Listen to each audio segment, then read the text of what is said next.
Welcome to Great Talking Entertainment. I'm your host, KJ, and this is the YouTube channel where I review movies and TV shows from all your favorite superheroes, including Marvel Comics, DC Comics, and much more. Please subscribe to my YouTube channel, Great Talking Entertainment official channel. Now let's go, baby. Welcome back to the YouTube channel, everyone. My name is KJ, and I'm the host of Great Talking Entertainment. And today's video is my spoiler review for the new movie in theaters right now, 21st Century Studios, Predator Badlands spoiler review. So if you have not seen this movie, please pause this. And if you're not sure you want to see this, check out my non-spoiler review. And then go out to the movie theaters and watch it. Come back and let me know what you think about Predator's Badlands on my spoiler review video in the comments below. And before we start, could you please hit that thumbs up button, the like button. That would help my YouTube channel out. I appreciate it. And again, this is a spoiler review. Y'all been warned? Now, let's get into it. This film starts off on Yautja Prime planet, where the Yautjas are staying, or this particular type, and Kuwei and Dek are brothers, and they're training for Dek to head off to his ultimate test. And you know, this is like one of those things where you have to do it, you have to, like, or you're gone, or you're executed out of the family, or just never ever come back again type thing. And his big brother, Kuwei, is trying to train him and stuff to get him ready. And we see this intense training. We see Dek kind of have his weaknesses. And we see his big brother, Kuwei, who's just ass-kicking and just laying smackdown on him all the time. Very clever. But, you know, Dek, in his own way, has really good fighting skills, of course. So it's all good. And so now he finally gets to choose what he's going to go and what a trophy, which is like a head of, it could be a human, it could be an alpha male, it can be some type of beast, whatever it is that makes this planet that challenging. And so he picks Jenna and to take on the beast Khalees, which it's an undefeated planet. Even Dek and Kuwei's father fears it because this is a definitely a challenging planet, as we learn through this film. Now, here's the problem with this. The father wanted Kuwei to execute his little brother Dek for being weak, because he's the weakest one out of the bunch, and his death would honor that particular tribe. I was going to say family, but it's more of a tribe. And, you know, Dek is freaking out. He's freaking out, and Kuwei's like, be brave. And Kuwei does the big brother thing and sacrifices himself by facing the father and sending Dek out to the planet he chose. And now Dek has to do this to honor his brother, because his brother got his head cut off by the papa.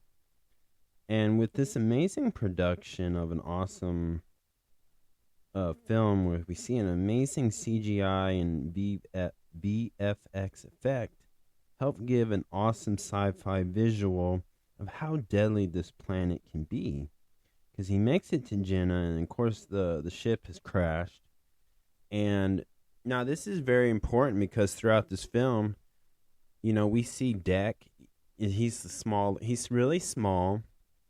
And they're very detailed, showing like why his father, Dek's father, was trying to get rid of him, pretty much, because he has a lot of flaws, and now Dek has a lot to prove, and he doesn't have time to grieve over his brother's death.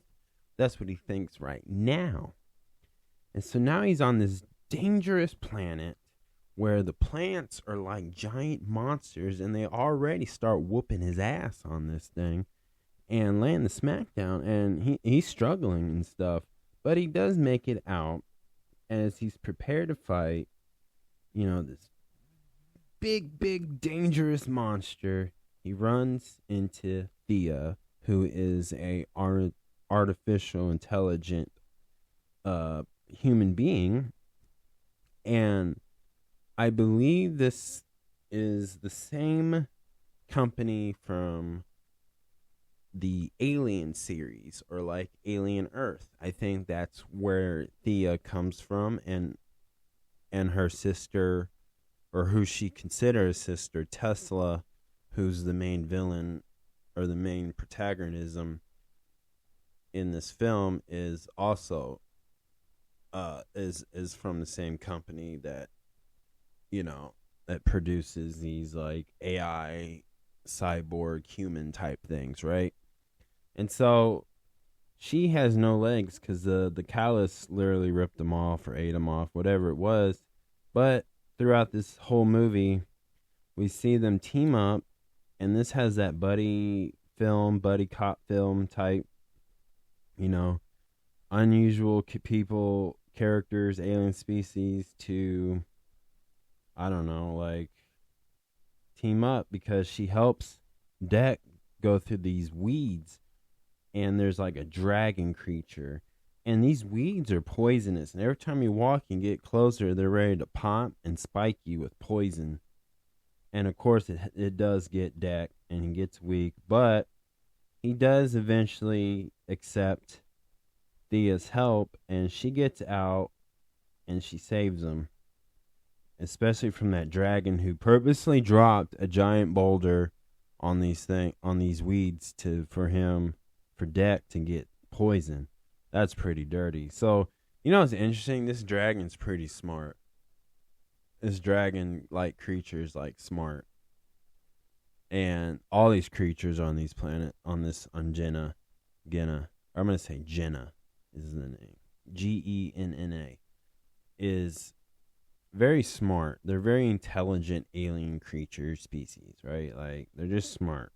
And they understand, like, too many humans, other type of aliens have come to this particular planet, and they wanted to mess around, and they found out the hard way. So it seems like this whole planet is on defense mode. Like, it's ready to fight. It's ready to protect itself. Like, this is nature at alive in a different way. But they both help each other throughout this film, and we see them team up, and they have some challenging moments. They both have the same mission and similar situations. Like I said, Tesla is like a sister, but Tesla is the evil one. Tesla don't care, kind of like Deck's father doesn't care. Those Tesla and Deck's father are more about following the traditional rules, following what they're supposed to do, what they're meant to do, and they got a lot to prove, and they're the leader of their versions of clans, basically. So they're very more into the political game, of the laws that they follow, that they've been raised generation past generation type things, in that type of sense, right? And Thea and Deck, and now Bud, who we found out later is just the baby version of the Callus, who is the actual mother of Bud. It's like an alien. It's like a monkey that has a tiger's body, or maybe a lion's body type, depending what you want to compare it to. But the Bud is just cute and cuddly like Grogu, or most people know as Baby Yoda. It's cute like Groot. It's cute like Stitch, like Dogpool type thing. So it had that cuteness to it. And they help each other throughout. And then we learn that even Thea tried to portray Deck because she thought she was doing the right thing and capturing, because they got the Khalees, but at the end, they all team up to release Bud's mother because, again, they realize who his mom was. And they take on Tesla and these, like, same clone person soldiers who we didn't get a lot of information, but they're just there to do one mission, And this was very exciting, very thrilling, fun to watch, like I said. And throughout this film, again, we see that Deck decides, you know what? I'm gonna make them my tribe. I'm gonna make he was gonna go back and fight his father, which he does.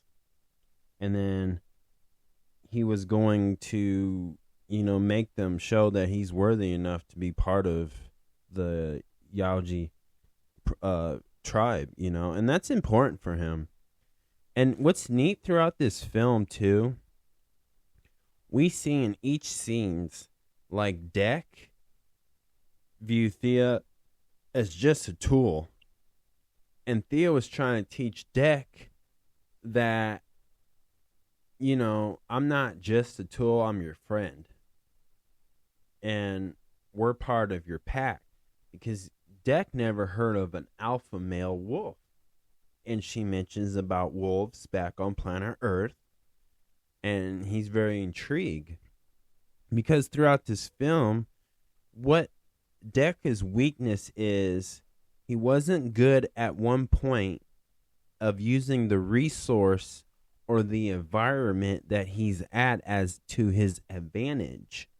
For example, when he first landed, there's these like bugs, like a worm or like a caterpillar type, and they just explode.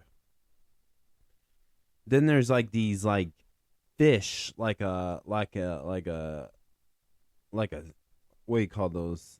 Electric seal type creature snakes, and he used them an advantage to use to fight Thea's sister Tesla at the end of this film.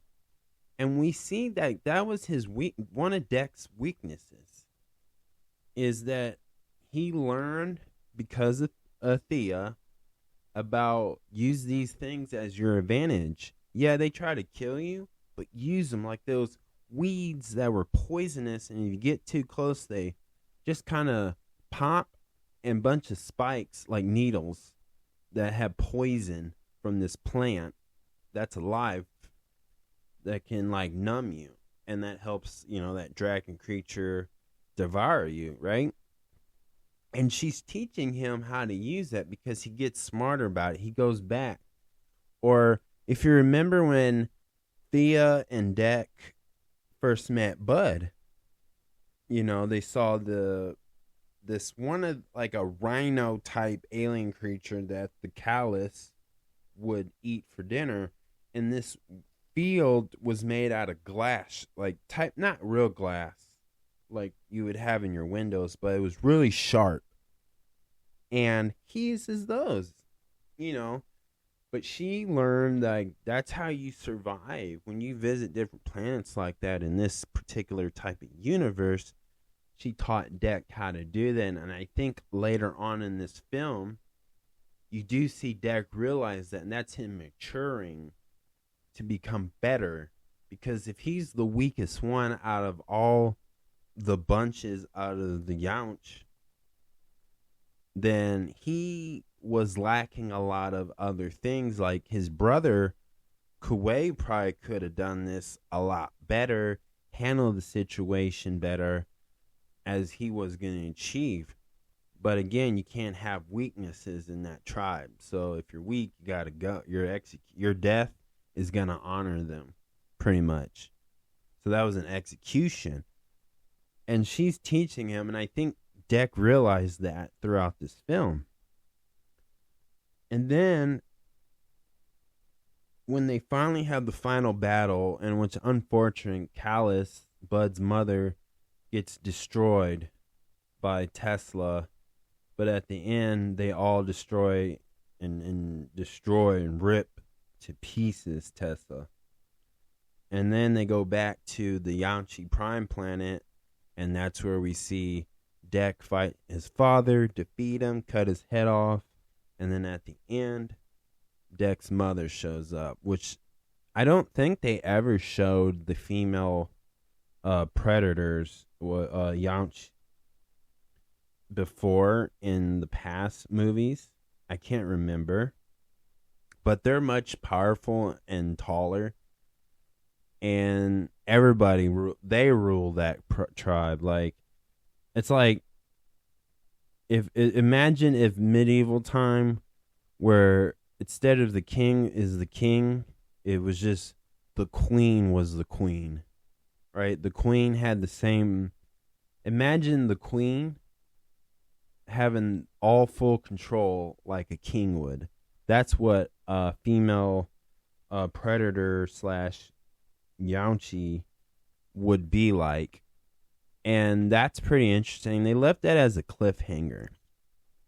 And so that's how that movie ended. Now, what I liked about this film, in a spoiler way, obviously, is I like that they're trying to connect, Predators franchise with the Alien franchise, right? With the xenomorphs, right?